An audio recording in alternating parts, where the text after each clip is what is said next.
Durante a última semana, com a instalação na Câmara de 3 comissões parlamentares de inquérito, as famosas CPIs, as investigações acerca dos atos golpistas de 8 de janeiro correm o risco de ser prejudicadas pelo excesso de apurações em andamento. Esta presidência dá conhecimento ao plenário da criação da Comissão Parlamentar de Inquérito destinada a investigar as inconsistências da ordem de 20 bilhões de reais detectadas em lançamentos contábeis da empresa Americanas S.A. Alas do governo consideram que a votação de pautas de extrema importância para o país podem atrasar, como é o caso do arcabouço fiscal e da reforma tributária. Mas, de acordo com o líder da bancada do PT na Câmara dos Deputados, Zeca Dirceu, há uma frente de parlamentares fazendo esforço para avançar as pautas do governo. O presidente Lira e outros líderes já deixaram claro que vão trabalhar para que não atrapalhe a pauta. A pauta vai continuar acontecendo, as votações importantes como as regras fiscais, a reforma tributária, elas vão continuar acontecendo. Nesta semana, a Câmara dos Deputados instalou a CPI das lojas americanas, a CPI das apostas esportivas e a CPI do MST, sendo que só a última oferece de fato uma possibilidade de embate entre a oposição e o governo.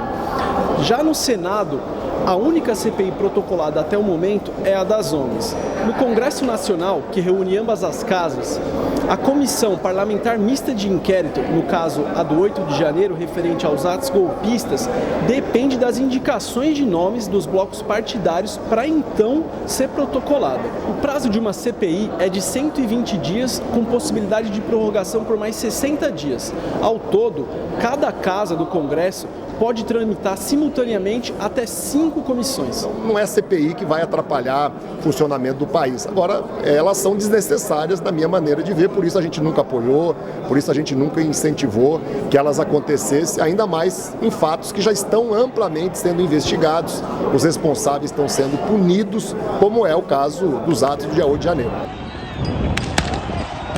Já a senadora Damares Alves, titular na CPMI dos atos golpistas e integrante da oposição, tem uma opinião diferente. Nós vamos ter acesso a documentos sigilosos, então o gabinete todo se fecha em torno do assunto. Então, qualquer CPI, ela influencia no trâmite, e a gente tem que lembrar que a gente vai ter a CPMI aqui, paralelo vai ter uma CPI da ONG e vai ter uma do MST. Então, com certeza, algumas matérias vão ficar para trás.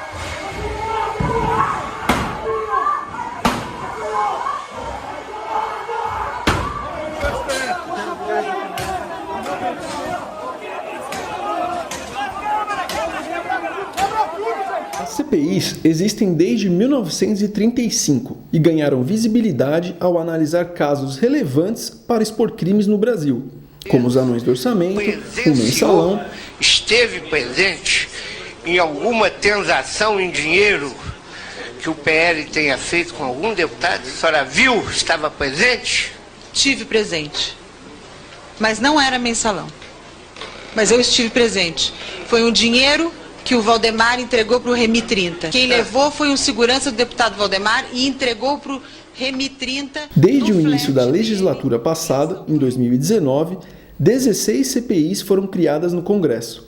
Entre elas, a mais importante foi a CPI da Covid, que mostrou o modo caótico como a pandemia foi conduzida pelo governo Bolsonaro. Outras frentes de investigação importantes apuraram o desastre da mineração em Brumadinho e as irregularidades no Ministério da Educação. Apesar de serem importantes, nem sempre as CPIs cumprem o papel original de investigar para reunir provas para o judiciário avaliar as punições cabíveis. A CPI é sempre vista como uma chance, uma disputa, uma chance de cabo de guerra entre governo e oposição.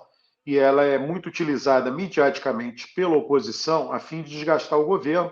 Nós vimos isso na CPI das vacinas, da Covid, que a oposição teve maioria e procurou, com grande visibilidade, desgastar o governo Bolsonaro. Quando a oposição ao governo Lula e, portanto, os bolsonaristas tentam realizar essa CPMI, quer dizer, uma comissão parlamentar de inquérito mista, Senado e Câmara dos Deputados, o objetivo é confundir isso, é tentar vender para a mídia, tentar vender para a sociedade que aquelas revoltas de 8 de janeiro foram propiciadas por Lula, pelo PT, enfim, pelo governo. Então, esse é o objetivo principal e não sabemos se vai funcionar ou não, caso ela de fato decole, se esse objetivo será alcançado ou não.